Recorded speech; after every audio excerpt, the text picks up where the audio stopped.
Magandang araw guys, bali ito nga pala.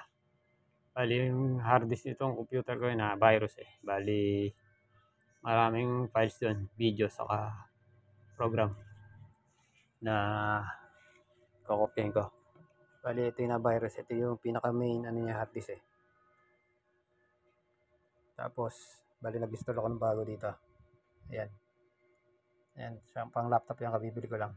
Galing ano yan, 500 to 300 pesos. Diyan na ako nag-install ng ng program. Bali yun na yung nagtumatakbo, ayan na rin yun. Tapos siya nakasaksak din yan. Kaya kokopyahin ko lahat ng laman nito dito. Bali, ang gagawin ko, hatiin ko to. Lalagyan ko partition para makopya ko yung laman nito. Bali, ganito gagawin nyo. Punta kayo dito sa may Windows. Right click nyo. Right click, tapos disk management. Yan, disk management.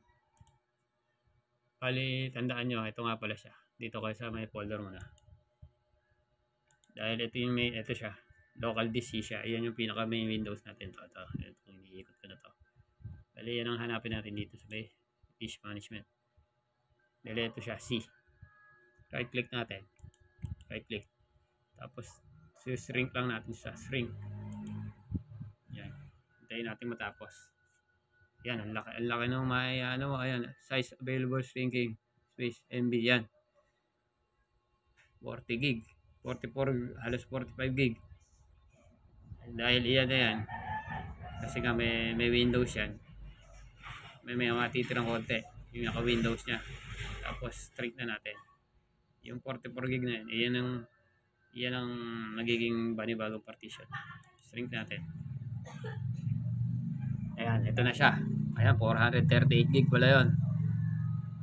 Humiwalay na dito sa main Windows natin. Hati na siya. Bali, yung gagawin nyo dyan para ma-detect yan. Right click nyo. Right click yan. Tapos, simple new volume.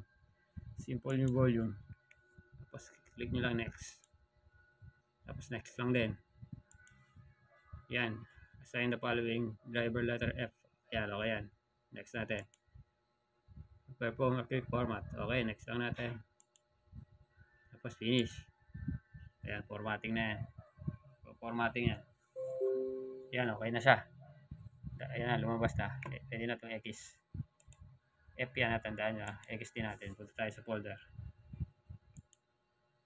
Tapos, this PC. Ito na F.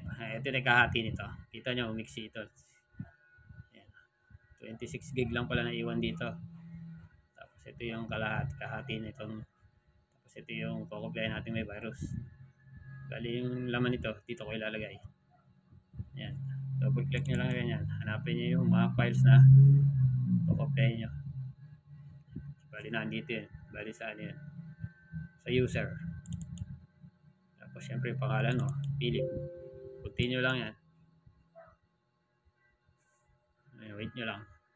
Medyo binabasa nyo pa yung hard disk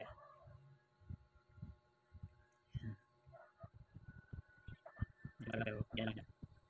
Yung sa version. Pero hindi malilipat yan. Yan. Windows keyboard yan. Hindi lipat yung hard disk. Kakapit ko lang naman. Hindi mo kailangan pero bukasin yan. Ayan, kaya mas taas. Kasi yan, nakapasa siya. Wala pa naman. Ay, format lang. Pakita ko sa yung version ng Windows yan. Winber. Type nyo lang, Winber. Winber. Center nyo. Ayan siya. Windows 10.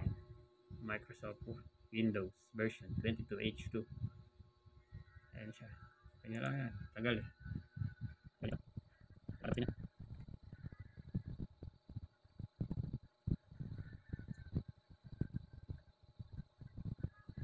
Wala yung